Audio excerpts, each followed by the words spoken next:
어거지로 끌려온 사람들, 이런 사람들 대상으로 해서 이 복음을 전하려고 하면 뭐 물론 전할 수가 있습니다. 하지만 그 결과를 예측할 수 없기 때문에 이게 참 부담이 됩니다. 이 영적 전투를 앞두고 막 긴장을 하다 보니까 이 긴장성 두통이 항상 찾아옵니다. 이 성도 집회에서 갈 때는 괜찮은데 이 전도 집회에서 갈 때마다 늘 그런 증상에 제가 시달립니다. 전날 밤 컨디션 조절을 위해서 잠도 잘 자고 그랬는데도 항상 이게 이제 그 목적지에 다 다다라 갈 때면 더 심해집니다. 자, 우리가 이런 전도 집회를 앞두고, 제가 이런 전도 집회를 앞두고 이런 긴장 연습도 가지게 되는 이유 여러 가지가 있습니다. 하지만 아까도 말씀드렸듯이 이 결과를 예측할 수가 없습니다. 이 전도는 사람의 말과 지혜로 하는 게 아닙니다. 또 설사 사람들을 설득을 시켰다 할지라도 그 정말 그 사람이 구원을 받은 것인지 때로 확신할 수 없을 때도 있습니다. 그렇기 때문에 참 긴장이 돼요. 더군다나 초청을 받아 갔기 때문에 뭔가 실적이라도 남기고 와야 된다는 또 이런 부담도 있고 속된 말로 밥값을 해야 되는데 하는 이런 부담이 있어요. 그렇지 않을 때는 참 돌아올 때 아주 막 찜찜하고 뭔가 막 좀 부담되고 괴롭게 됩니다. 자, 그런 이유 한번 우리 먼저 하나님 말씀을 본 다음에 계속 말씀드리겠습니다. 자, 고린도전서 1장입니다. 18절부터 넘기겠습니다. 고린도전서 1장 18절부터 25절까지 제가 혼자 읽겠습니다. 18절부터입니다. 십자가의 도가 멸망하는 자들에게는 미련한 것이요 구원을 받는 우리에게는 하나님의 능력이라. 기록된 바 내가 지혜 있는 자들의 지혜를 멸하고 총명한 자들의 총명을 헤아리라 하였으니 지혜 있는 자가 어디 있느냐 선지가 어디 있느냐 이 세대의 변론가가 어디 있느냐 하나님께서 이 세상의 지혜를 미련하게 하신 것이 아니냐. 하나님의 지혜에 있어서는 이 세상이 자기 지혜로 하나님을 알지 못하므로 하나님께서는 전도에 미련한 것으로 믿는 자들을 구원하시기를 기뻐하시도다. 유대인은 표적을 구하고 헬라인은 지혜를 찾으나 우리는 십자가에 못 박힌 그리스도를 전하니 유대인에게는 거리끼는 것이요 이방인에게는 미련한 것이로되 오직 부르심을 받은 자들에게는 유대인이나 헬라인이나 그리스도는 하나님의 능력이요 하나님의 지혜니라. 하나님의 어리석음이 사람보다 지혜롭고 하나님의 약하심이 사람보다 강하니라. 네, 말씀의 제목은 제가 미리 말씀드리지 않고 말씀 도중이나 아니면 말씀 후에 제가 오늘 이 메시지의 주제를 말씀 따로 드리도록 하겠습니다. 우리의 전하는 복음. 자, 이 복음을 다른 말로 십자가의 도다라고 합니다. 지금 우리가 십자가를 생각하면 이 십자가는 평화의 상징이에요. 그렇죠. 하나님의 사랑의 어떤 표식처럼 여겨집니다만 그러나 우리 주님이 십자가에 못 박혀 죽으실 당시에 십자가는 저주의 상징이었습니다. 이 십자가에 박혀 죽는다. 이거는 치욕 중에 치욕이었습니다. 가장 정확한 죄수들에 되어지는 사용 방법이 바로 십자가 처형법입니다. 그렇기 때문에 이 자기 가족 중에 어느 누가 십자가에 못 박혀 죽었다. 이러면 그것은 아주 가문의 수치가 됩니다. 그래서 이 십자가에 못 박혀 죽는 이제 죄수가 가족 중에 생겨났을 때 그 가족들이 그 십자가에 죄수를 못 박기 전에 로마 군인들이 그 사람을 기둥에 묶어놓고 채찍질을 하는데 이 로마 군인들의 채찍 끝에는 사나운 짐승의 뼈나 채조각이 붙어있어서 이게 채찍으로 탁 내려치면 이 채찍이 그 사람을 휘감게 되지 않습니까? 그럴 때 채찍을 팍 낚아치면 이 살점들이 뜯어져 나온다. 그 채찍질을 할 때 이 가족들이 그 군인한테 뇌물을 줍니다. 봐달라고, 살살 때려달라고 뇌물을 주는 것이 아니라 이 사람이 십자가에 못 박혀 죽기 전에 당신 채찍에만 죽게 해달라고 그부터 하나 돼서 뇌물을 준다는 거예요. 그만큼 십자가에 못 박혀 죽는다고 하는 것은 정말 수치 중에 수치였습니다. 그리고 이게 얼마나 또 끔찍한 사형법입니까? 그 사람을 산채로 매달아놓는 정말 모든 고통을 맛본 뒤 기진맥진해서 완전히 탈진해 죽을 때까지 매달아놓는 거예요. 그 얼마나 이게 고통스러운 일이겠습니까? 자, 이러한 십자가에 하나님의 아들이라고 하는 분이 못 박혀 죽으신 것입니다. 자, 이것이 복음의 핵심입니다. 그래서 사도 바울은 이 복음을 십자가의 도다라고 표현했습니다. 자, 이 당시에 십자가가 그런 의미가 있었기 때문에 십자가는 결코 사람들에게 환영받는 게 아니었습니다. 그래서 유대인들은 바로 종교인을 대표하는 사람들입니다. 오늘 많은 사람들이 종교를 찾는 이유가 무엇 때문입니까? 마음의 안정이나 아니면 생활의 어떤 안위를 위해 또 자신이 하는 일의 형통을 위해서 사람들이 종교를 갖게 됩니다. 그렇죠? 오늘날 예배당이나 아니면 이 절에 찾아오는 하는 사람을 보면 다 그들이 마음에 염원하는 바가 있습니다. 바로 가족들의 안녕과 그리고 가족 간의 어떤 화목이나 자신의 사업의 번창을 위해서. 그래서 거기 보면 특히 이제 교회 같은 데 보면 사업하다 망한 사람들 아니면 어떤 불치의 병에 걸렸다든지 그래서 이 생활이 어려워지게 되면 집불안하는 심령으로 하나님을 찾아오는 이런 경우를 보여요. 자, 이런 사람들에게 십자가의 도 이거는 결코 달가운 게 아닙니다. 그래서 이 십자가의 도가 유대인들에게는 거리끼는 것이요 라고 말씀하십니다. 23절에 보게 되면 우리는 십자가 버티는 그리스도자 하나니 유대인에게는 거리끼는 것이요. 왜? 유대인들은 표적을 구합니다. 그래, 내가 하나님 믿겠다. 내가 예수 그리스도를 믿겠다. 나에게 믿을 만한 증거를 달라. 하고 그들이 구하는 게 기적입니다. 또 이 땅에서의 복입니다. 자, 이런 신앙을 무슨 신앙? 기복신앙이에요. 기복신앙. 기적을 바라고 복을 바라는. 그래서 이런 얘기를 해주는 이런 교회에 사람들이 많이 몰립니다. 정말 저의 베스트 프렌드 중에 한 사람이었던 사람들. 정말 영적으로 탁월한 면이 많았던 그런 분이었는데 이 목회 성공이라는 유혹을 이겨내지 못하고 결국은 세상으로 돌아갔습니다. 이게 메시지를 들어보면 비슷하게 얘기합니다. 그냥. 근데 결론이 뭐냐? 땅의 것이에요. 그 사람이 그렇게 전하면서 나름대로 변명하는데 뭐라고 변명하냐? 자기는 더 많은 사람에게 더 폭넓게 이 하나님의 말씀을 사람들에게 듣게 하고 싶다는 거예요. 자, 세상에 속한 사람들은 세상에 속한 얘기를 해주면 좋아합니다. 오늘날 전도, 이 전도는 하나님 말씀을 선포하는 것입니다. 사람 꼬시는 게 아닙니다. 근데 오늘날 전도를 보면 사람을 꼬드기는 거예요. 예수님 믿으면 뭐가 잘 되고 교회를 다니면 뭐가 잘 되고 이렇게 자꾸 꼬십니다. 그렇죠? 이거 낚시받던 일인가 믿기던 일인가 아니에요. 이게 전도가 아닙니다. 이 전도는 하나님 말씀을 선포하는 것입니다. 그러니까 세상에 속한 이런 말을 하면 듣습니다. 많은 사람들이 교회에 찾아오는 이유가 이 땅의 것을 바라고 이 땅의 것을 얘기해 주니까.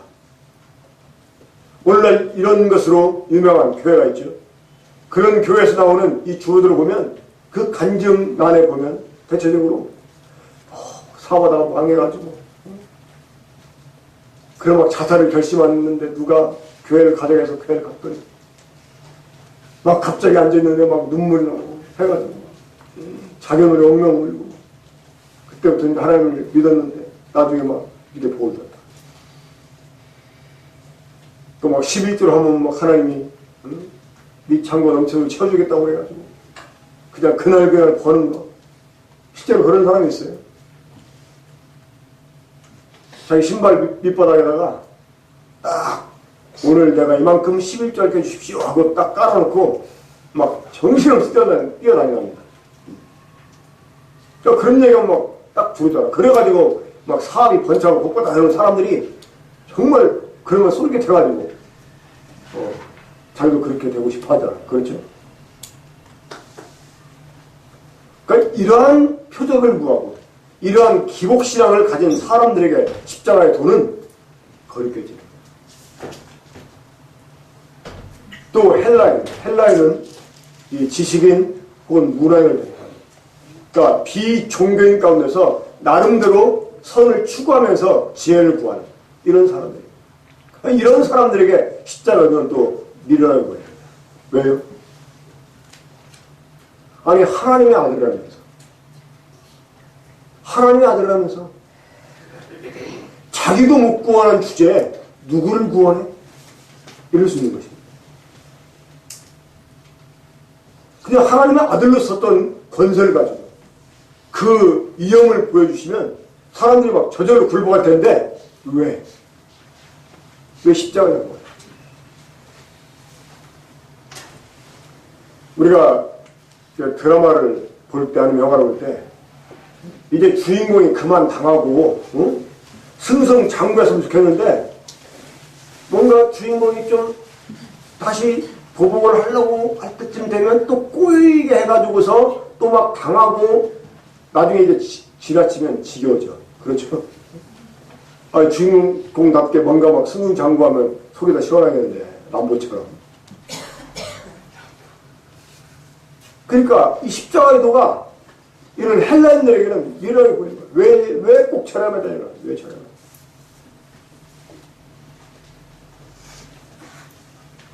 자, 이 십자가의 도.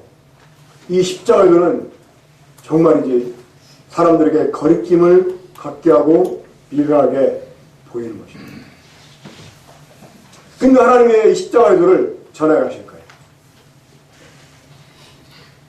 사실 이 십자가의 도 외에는 하나님을 알 수 있는 방법이 없습니다.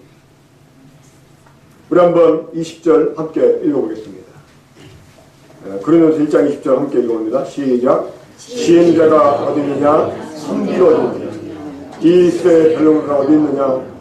하나님께서 이스라엘 죄를 미련하시는 것이 아니라 21절까지 하나님의 지혜에 있어서는 이 세상이 자기 지혜로 하나님을 알지 못하므로 하나님께서 전도에 미련한 것으로 믿는 자들을 구원하시기를 기뻐하십니다. 이 죄를 해서 사람들의 총명이 어두워지고 사람들의 마음이 미련하게 되었습니다. 사람 마음속이 어둠으로 가득 차게 되었습니다. 그러니까 이 세상이 자기 지혜로, 그러니까 어떤 누구도 스스로 자신의 지혜로 하나님을 알 수 있는 사람이 없습니다. 그러니까 하나님의 지혜를 사람이 터득할 수가 없어요. 그럼 하나님을 알 수 있는 방법이 어떤 방법이냐? 하나님이 하나님을 알게 주실 때만 사람이 알 수 있는 거예요. 이걸 계시라고 하죠. 그 하나님의 계시를 받은 사람들이 전달해주는 이 말씀, 다시 말해서 이 전도를 통해서만 사람들이 하나님을 알 수 있는 거죠. 근데 문제는 뭡니까? 전도를 해도 사람들이 못 알아듣는다는 거예요. 그러니까 스스로 하나님을 알 수 있는 방법이 없어요. 스스로 하나님을 알 수 있는 사람이 없어요. 그래서 하나님께서 사람들에게 전도라는 방법을 통해서 하나님을 알려주시는데 이것 또한 사람들이 알아주지 못하는 거죠. 저에게서 전도의 미련한 것으로 라고 표현했는데 이 전도의 미련한 것으로 이 의미가 뭐예요? 그러니까 오죽 미련하면 꼭 알려줘야만 되냐 그 말입니다. 야, 넌 그것도 몰라? 그러다가 꼭 알려줘야 돼? 그래서 알려줄게. 그러니까 오죽 일어나면 꼭 알려줘야지만 아니야, 그 말입니다. 그러니까 세상은 지혜가 없다는 말이에요. 그 어떤 누구도 자신의 지혜를 하나님 알 수 있는 방법이 없다, 그 말입니다. 그러니까 전도의 방법 외에는 하나님을 알게 하는 방법이 없어요. 근데 알려줘도 몰라요. 이 미련한 것들이 알려주는데 오히려 꺼리게 하고, 알려주는데 지가 이해를 못한다고 반대로 미련하다고 오히려 면박을 줍니다. 자, 한번 고린도전서 2장을 보겠습니다. 2장 14절. 거기도 함께 읽어봅시다. 시작.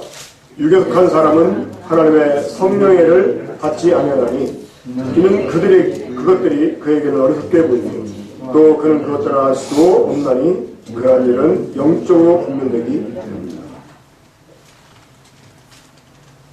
자, 사람들이 하나님의 그 지혜에 있어서 미련하게 된 이유, 그거는 바로 그들이 육에 속해 있기 때문에 그렇습니다. 그런 사람들에게 아무리 하나님의 이 말씀을 전해줘도 깨닫지를 못해요. 오히려 그들 눈에는 미련해 보입니다. 그러니까 미련한 사람의 눈에는 지혜조차 미련해 보여요. 그리고 지들 이해가 되는 말을 해주면 그게 마치 진리인 것처럼 또 착각을 합니다. 자, 그럼 여러분, 우리가 이런 현실 앞에서 어떻게 해야 되겠습니까?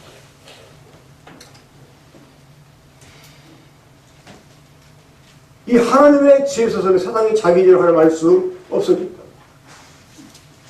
하나님이 전도에 미련한 것으로 그들을 믿게 하고 구원해 주기를 작정합니다. 세상이 이렇게 전도의 말씀을 해줘도 깨닫지 못합니다. 그럼 어떻게 해야 됩니까? 그리고 뭔가 그 사람들에게 깨닫게 해줄 요량으로 미사 여부의 말을 사용합니다. 정말 이 철학적으로 접근을 해서 사람들에게 논리적으로 이 말씀을 증거합니다. 이러는데 이게 안 됩니다. 그래도 안 됩니다. 그러니까 골치가 안 아파질 수 있겠습니까? 그걸 생각하면 머리가 지근지근 아파오는 거예요. 정말 긴장성 두통이 생겨날 수밖에 없는 것입니다. 그냥 2박 3일 혹은 3박 4일 이거 그냥 공치고 하는 거 아닌가? 얼마나 험합니까? 정말 목청 터지게 복음을 전했는데 제 스타일 또한 이 복음을 전할 때는 열정적으로 전하잖아요. 그 전했는데도 한 영도 구원 못 받고 그냥 돌아옵니다. 정말 미안하기도 하고 뒤통수가 편치 않아요. 그 교회를 떠나고. 그러니까 그런 것들이 미 예상이 되면 막 가기 전부터 두통이 생겨납니다.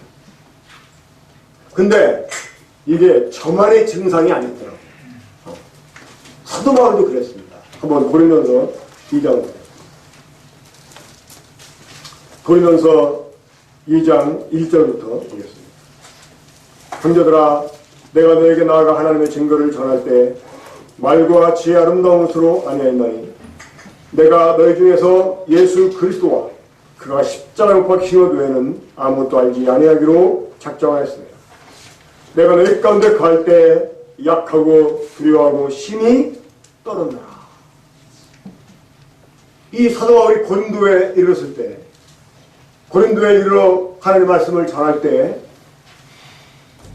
약하고 두려워하고 심히 떨었다. 이렇게 들어요. 자, 이 사도 바울에게는 물론 이것은 어디까지나 짐작입니다. 꼭 그렇다는 것이 아니라 그냥 하나의 짐작입니다. 이 사도 바울에게는 약간의 트라우마가 있었던 것 같아요. 트라우마. 어떤 트라우마? 이 고린도에 이르기 전에 아테네에서 겪은 일입니다. 이 데살로니가에서 핍박을 피해서 바울이 형제들의 번영을 받아서 미리 아테네로 내려오게 됩니다. 그 형제들 오기를 기다리다가 그 아테네에 파르테논 신전이라고 있습니다. 이 그리스 사람들은 가장 높은 지역에 신전을 세웁니다. 그러니까 신성하게 생각을 하고, 그리고 그 신전 아래로 또 이 마을이 형성이 됩니다. 근데 그 신전 바로 밑에 주로 이 철학가들이 모여가지고 이 논쟁을 벌이는, 이 자신들의 철학 형태를 사람들에게 가르치기도 하고 또 함께 논쟁을 벌이기도 하는 이런 장소였어요. 바로 아레오바고라는 장소. 아레오바고. 지금도 거기에 가면 이 사도행전 17장에 나와 있는 사도바울의 유명한 설교, 그 설교가 큰 동판에 헬라어로 딱 새겨져 가지고 붙여 있습니다. 이 사도바울이 형제들 오기를 기다리다가 그 아테네 중심으로 가서 여러 신전 있는 것을 보게 됩니다. 막 사람들이 우상을 섬겨 보면서 바울 마음속에 분노해요. 신도 아닌 것들을 사람들이 신처럼 떠받드는 이 어리석은 보면서 막 분노해요. 근데 어느 신전을 또 딱 가게 됐는데 거기에 보니까 그 신전은 누구의 신전이었느냐? 알지 못하는 신. 알지 못하는 신. 그러니까 자기들 상상을 동원해가지고 이런 신이 있을 것이다 라고 했는데 혹 그래도 자기들이 미처 알아내지 못한 신들이 있을지 모르겠다 해가지고 알지 못하는 신에게라고 이렇게 해서 신전을 만들어. 이걸 보면 사도 바울이 한 가지 지혜를 가지고 복음을 전해요. 이 아테네 사람들아, 내가 너희를 보니까 너희가 범사에 이 종교성이 많다. 보니까 알지 못하는 신에게라는 신전도 있는데 내가 너희들에게 알지 못하는 신에 대해서 말씀을 해주겠다 하고 이제 복음을 전합니다. 그 말씀을 들은 철학자들이 바울에게 막 와가지고 막 또 논쟁을 해요. 그러면서 몇몇 사람들이 구원을 받게 됩니다. 하지만 성경에 아테네 교회가 세워졌다고 하는 기록은 없어요. 여기 있었을지도 모르죠. 만약에 있었다면 그 당시 아테네가 가장 큰 도시였는데 교회된 응급이 없다는 것도 사실 좀 어려운 일입니다. 아무튼 그런 뒤에 바울이 고린도에 이르게 됩니다. 그러니까 이 철학가들과의 논쟁, 이 철학가들과 논쟁하기 위해서는 어때요? 말이 그만큼 논리적이에요. 또 말만 논리적이어서는 안 돼요. 이 운변가적인 이런 소리도 있어요. 그러니까 이 바울이 아레오바고에서 거기 모이는 사람을 향해서 아테네 사람들아 하고 이 운변적으로 설교를 했다. 그리고 나중에 이 사도행전 10장 보게 되면 이 철학가들이 바울에게 뭐라고 하냐면 말장이라고. 그러니까 말로 안 되는, 말로 이렇게 바울을 이기지 못했던 것 같아요. 말로. 요즘 사람들이 했다네요. 예수 믿는 사람 말로 못 당한다고. 근데 그 말과 철학적인 논쟁을 통해서 이 복음을 전했는데 결과는 다른 것과 같지 않고 사실 획기지 못했어요. 자, 그런 뒤에 고린도에 이르게 된 거죠. 이 바울이 고린도에 이르렀을 때 어떻게 했다고? 약했고 두려워했고 떨었다는 거죠. 왜? 자신의 전도함이 말과 지혜로 되지 않게. 제가 이 집회를 많이 다니면서 사실 지금도 원고시 올라왔습니다. 원고 없이도 누가 갑자기 말씀 부탁하면 1시간 내지 2시간 정도 정말 사람은 들었다 놨다 들었다 놨다 할 수 있습니다. 하지만 사람의 구원은 그런 말과 지혜로 되는 게 아니라 이 설교로 되어지는 것이죠. 사람들이 제대로 깨닫지 못할 뿐만 아니라 깨달았다 해도 그것이 구원과 직결되기 사실은 쉽지 않습니다. 이 사람의 구원은 사람의 말과 지혜 있는 것이 아니라 하나님의 능력이 달려있어요. 거기 4절 보게 되면 2장 4절입니다. 내 말과 내 전도함이 설득력 있는 지혜의 말로 아니하고 다만 성령의 단원과 능력으로 하여 너의 믿음이 사람의 지혜에 있지 아니하고 다만 하나님의 능력에 있게 하려 하였다. 이 자신의 전도함이 사람의 말과 지혜에 관한 것이 아닙니다. 그러니까 설득력 있는 지혜의 말로 아니하고 다만 성령의 나타남과 능력으로 되게 하기 위해서 그가 약하고 두려워하고 떨었다는 것입니다.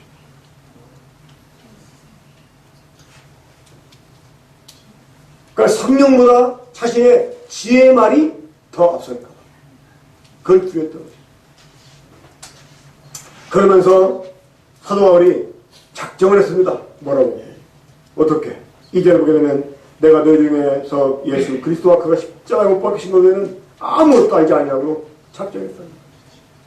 오직 예수 그리스도, 오직 그가 십자가에 못 박히신 것, 이것이 유대인들에게는 거룩해지는 것이고 이 이방인들에게는 미련한 것인데 그럴지라도 설사 사람들이 거룩게 한다 할지라도 사람들이 이해하지 못한다 할지라도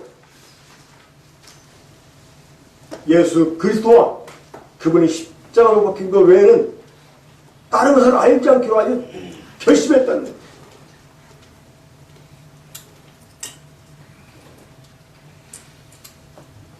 사실 사람의 말과 지혜 아름다운 것으로 설교자가 설교를 잘할 수 있고 이 전도자가 복음을 잘 전할 수가 있습니다.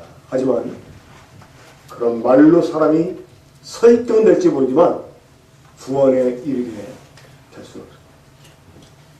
오직 구원은 하나님의 능력으로, 오직 구원은 성령의 나타남과 능력으로만 되어집니다. 근데 우리가 앞서버리면 선생님이 역사할 수 없어요. 그러니까 자기가 앞설까 봐. 사실 사람들 몇만 나누면 그 사람 허점을 발견할 수 있습니다. 말로 요리할 수 있어요. 정말. 지식이 뛰어날수록 그 사람을 압도시킬 수가 있어요. 하지만 구원은 그렇게 되는 게 아니라. 그래서 자기가 성령보다 앞설까봐 두려워하는 이런 두려움이 바울에게 있었다고 하는 거죠. 그러면 여러분, 이러한 전도 혹은 사람의 구원이라고 하는 현실 앞에서 우리가 할 수 있는 어떤 일이겠습니까? 오늘 메시지의 주제가 될 거예요. 무엇입니까? 기도입니다. 우리가 전도를 위해서 기도할 수밖에 없는 이유. 이것이 오늘 메시지의 주제예요. 이러기 때문에 우리가 집을 앞두고 기도를 해요. 이래서 우리가 영혼들을 위해서 기도해요.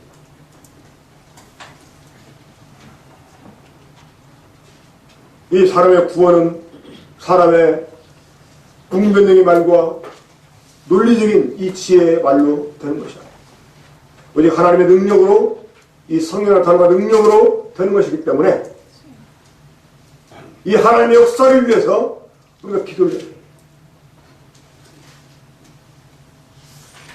우리 한번 디모데 전서 2장을 함께 찾아보겠습니다.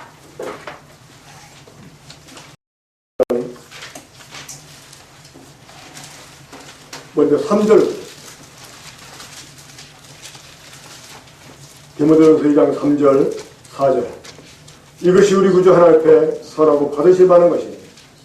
하나님은 모든 사람이 구원을 받으며 진리를 하는 데 이기를 원하십니다. 자, 이것이 우리 구주 하나님 앞에 선하고 받으실 만한 것이니 라고 했는데 무엇이 그렇습니까? 모든 사람이 구원을 받고 또 진리라는 데 이기를 원하시는 하나님 앞에 무엇이 정말 드려질 만한 것이겠습니까? 바로 사람들의 구원을 위한 기도입니다. 1절부터 보면 그러므로 내가 첫째로 권하오니 모든 사람을 위하여 간구와 기도와 도구와 감사하되 임금들과 높은 지에 있는 모든 사람을 위하여 하라. 이는 우리가 모든 경고와 단정함으로 고요 평안한 생활을 하며 우리가 모든 사람의 구원을 위해서 자, 지금 여기 보면 간구와 기도와 도구와 감사하되 이랬지요. 제가 이미 기도의 종류를 여러분들에게 설명하지 않겠습니다. 하지만 사도 바울이 지금 여기에서 기도의 여러 종류를 다 열거하면서 우리에게 요구하는 게 무엇입니까? 영혼들의 구원을 위해서 기도하라. 어떤 종류의 기도든지 우리가 어떠한 그 상황과 형편 가운데서라도 짤막한 기도든지 아니면 정식으로 무릎 꿇고 하나님께 제대로 된 기도를 하든지 간에 어떠한 형태의 기도를 우리가 하나님께 한다 할지라도 우리가 영혼들의 구원을 위해서 기도했다는 거예요. 이것이 하나님 앞에 받으실 만한 것이라는 거죠. 하나님 모든 사람이 구원을 받기를 원하십니다. 이 모든 사람이 진리하는 이르기를 원하시는 그런 분이십니다. 그렇기 때문에 우리가 이런 하나님 앞에 영혼들의 구원을 위해서 기도하는 것 정말 중요합니다. 그러면 왜 우리가 기도를 해야만 되겠습니까? 자, 하나님은 우리의 기도 없이 우리의 일에 개입할 수가 없습니다. 이 군사 동맹을 맺게 되면 물론 그 군사 동맹을 맺을 때 어떤 그 조약들을 세우냐에 따라서 달라질 수 있겠습니다만 이 정식으로 개입을 요청해야지만 외부에서 그 전쟁에 개입할 수 있는 거예요. 물론 자동으로 이 나라를 침공하는 것은 우리를 침공하는 것과 같은 것이기 때문에 자동적으로 전쟁에 개입한다. 뭐 이런 조항을 세우면 자동적으로 개입할 수 있습니다.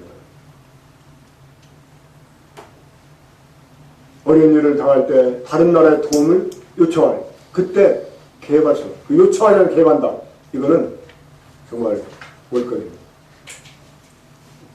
자, 그럼 우리가 왜 하나님께 기도를 해야 됩니까? 우리가 왜 하나님께 개입하도록 우리가 기도해야 됩니까? 사실 여러분 이 전도는 우리의 일이에요. 우리 보통 기도할 때 주님 이건 하나님의 일입니다. 이건 주님의 일이기 때문에 주님이 하시됩니다. 우리 그렇게 기도하잖아요. 하지만 이것이 또한 우리의 일입니다. 하나님 우리에게 전도를 하게 하십니다. 왜요?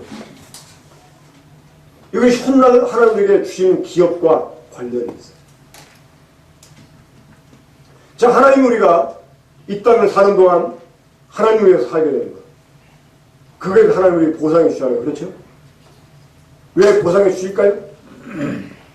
사실은 그게 우리 일이에요. 우리 일이에요. 그러니까 하나님이 하나님의 일을 우리에게 맡기셨어요.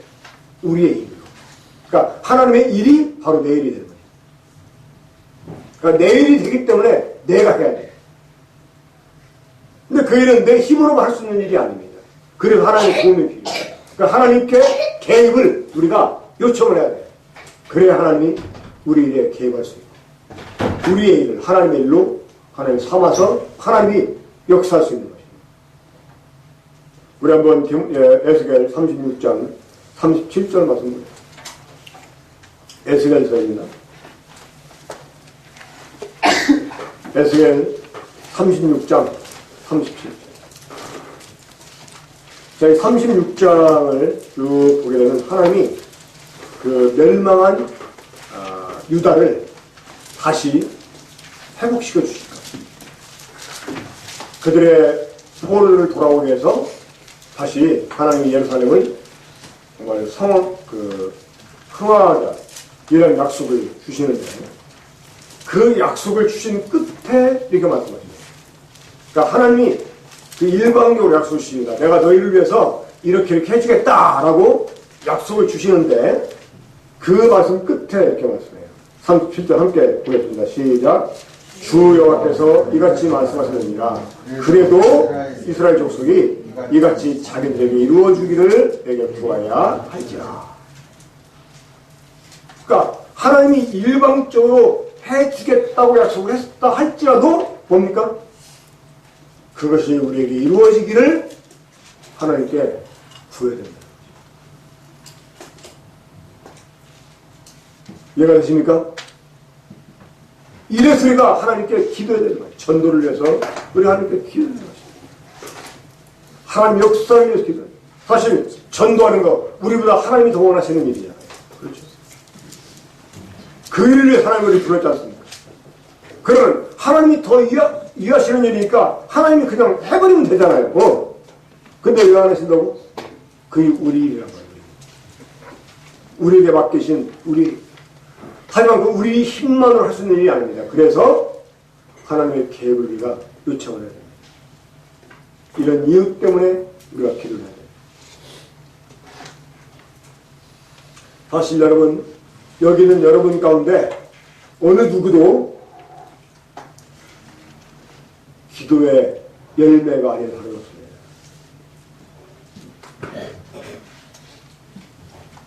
누군가 여러분들을 전도하기 위해서 기도를 했습니다. 또 기도 부탁을 했습니다. 여러분들은 기도의 열매, 여러분들의 구원은 기도의 열매로 더해진 것입니다.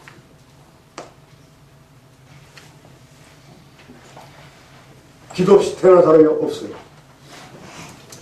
그러니까 우리가 영혼들의 구원을 위해서 기도해야 됩니다. 매일 저녁 지금 이 집회를 위해서 기도하고 있고 영혼들의 구원을 위해서 우리가 하나님께 기도하고 있습니다. 이러한 기도가 하나님 앞에 받으실 만한 것입니다. 이게 선하고 하나님 받으실 만한 것입니다. 우리가 이런 기도를 해야 합니다. 하나님이 일방적으로 우리에게 이렇게 해주겠다라고 약속을 주셔서 그것이 우리에게 이루어지기를 우리가 기도해야 된다는 것입니다. 다시 우리 고린도전서 1장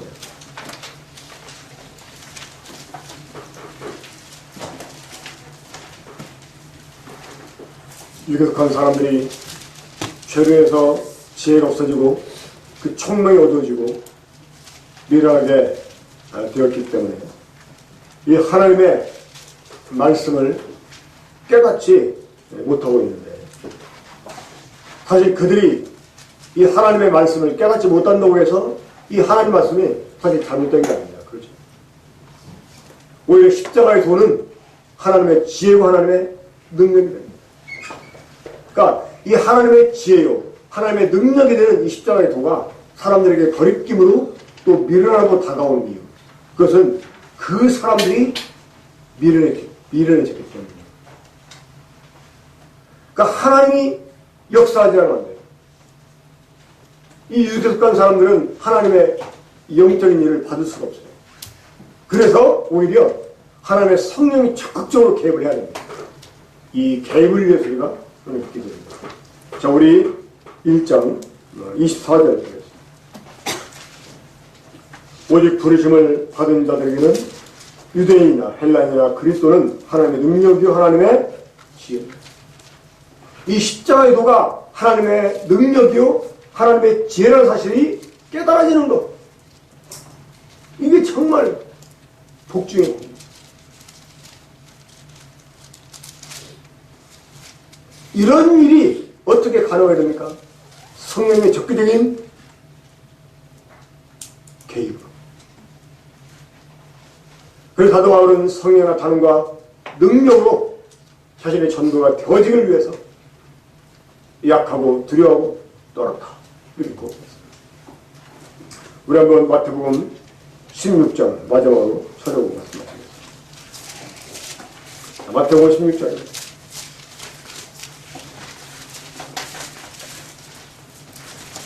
어느 날 주님께서 제자들에게 이렇게 말씀하십니다. 자, 16장 13절 이후로 보면 예수께서 그리고 가이사랴 지방에 이르러 제자들에게 물어 이르시되 사람들이 인자를 누구라 하냐. 야, 사람들이 나를 보고 누구라고 하더냐 이렇게 물어보십니다. 그때 이 제자들이 다른 유대인들로부터 들었던 예수님에 관한 평가를 예수님께 말하게 됩니다. 이 예수님에 관한 예언들이 구약에 많이 있지 않습니까? 그런 것들을 이제 유대인들이 말한 걸 듣고 제자들이 예수님께 말하게 됩니다. 그때 주님이 다시 반문하십니다. 뭐라고? 그러면 너희는 나를 누구라 하느냐. 그때 이 베드로가 예수님께 고백합니다. 자, 16절 함께 읽읍시다. 시작. 시몬 베드로가 대답하여 이르되 주는 그리스도시요 살아계신 하나님의 아들이시다. 자, 이 고백은 정말 정확한 고백이었습니다. 자, 이 고백을 들은 주님이 베드로에게 뭐라고 말씀하세요? 17절에서 예수께서 대답하여 이르시되 바 요나 시몬아, 요나의 아들 시몬아, 내가 복이 있도다. 이를 내게 알게 하면 혈육이 아니요 하늘에 계신 내 아버지시다. 오직 하나님의 계시로만 우리가 예수님을 알 수가 있습니다. 오직 우리 주님과 주님의 소원대로 계시를 받은 사람만 하나님을 알 수가 있는 것입니다. 이 하나님 계시로만 알 수 있는 분이에요. 우리 주님은 계시로만 알 수 있는 분이에요. 이 하나님의 아들을 하나님이 우리 속에 나타내주세요. 무엇을 통해서? 성령을. 그러니까 이 하나님의 성령의 역사 없이 하나님이 주시는 이 복된 계시가 없이 누구도 십자가를 깨달을 수 없습니다. 이런 이유 때문에 우리가 기도해야 되는 것입니다. 그럼 무엇을 위해서 기도해야 되겠습니까? 첫째는 하나님이 함께 하시다. 하나님이 함께 하셔서 이 집회를 주관해 주시도록, 하나님이 함께 하셔서 이 전도를 주관해 주시도록 기도합니다. 주님이 나를 통해 말씀해 주시기를 기도해야 됩니다. 두 번째는 하나님의 역사를 위해서 기도해야 됩니다. 역사라는 말은 일한다는 말입니다. 하나님이 일하시다. 그 사람 마음을 감동하시고 일하시고. 저는 때때로 전도할 때마다 그런 기도를 마음으로 하게 됩니다. 주님, 각 사람 마음을 오직 주님이 아십니다. 이 사람에게 필요한 게 무엇입니까? 저에게 말씀을 주시라고 기도합니다. 아니, 저를 통해 말씀해 주시라고 기도합니다. 그리고 이 사람이 이 말을 들을 때 깨닫고 정말 감동을 받을 수 있게 해달라고 기도합니다. 여러분, 제가 여러분들에게 하나님의 말씀을 전하고 이 십자가의 도를 전할 때 여러분들이 이 사실을 깨닫고 믿음으로 구원을 받게 되는 것은 사실은 저의 말 재주 때문에 저의 어떤 그 논리적인 이러한 그 지혜 때문에 여러분 그렇게 구원받는 게 아닙니다. 성령의 나타남과 능력이 있어서 여러분들이 깨닫고 구원을 받는 것입니다. 어떤 때는요, 어떤 사람을 타겟 삼아가지고 복음을 전하는데 그 사람은 전혀 못 깨닫는데 옆에서 전혀 생각지도 않은 사람이 듣고 깨닫고 구원받는 경우가 있어요. 정말 답답하리만큼 못 깨달아. 아무리 설명해도. 근데 옆에 사람은 그 사람은 세상을 선전하는 그 사람은 깨닫고 막 구원받고 기뻐하고. 그걸 보면 정말 성령이 역사하는 것이 전도자가 역사하는 게 아니에요. 그래서 이런 이유 때문에 우리가 기도해야 되는 것입니다. 이런 이유. 우리가 전도 집회만을 앞두고 기도하는 것이 아니라 늘 이 전도를 위해서, 영혼들의 구원을 위해서 기도하는 이런 일을 습관처럼 가져야 돼요. 그래야 할 때 주님이 역사하십니다. 저는 우리 군복교회 모든 성도들이 정말 사람들에게 직접 복음을 전할 수 있는 전도의 용사들이 되기를 바랍니다. 사람들을 데려오는 게 아니라 직접 복음을 전해서, 그리고 그런 간증 좀 들어봤으면 좋겠어요. 내가 어떤 사람에게 복음을 전했는데 이 사람이 그 말씀 듣고 구원을 받았다고, 믿었다고, 하나님 역사하셨다고. 그래서 그렇게 구원받은 사람 간증 좀 들어봤으면 좋겠어요.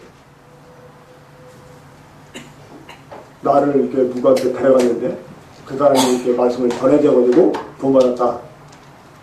물론 이렇게 하는 것만도 참 고마운 일이기도 하지만, 그런 것보다 직접 우리 사랑하는 형제의 자매들이 복음을 전해가지고 구원받는다.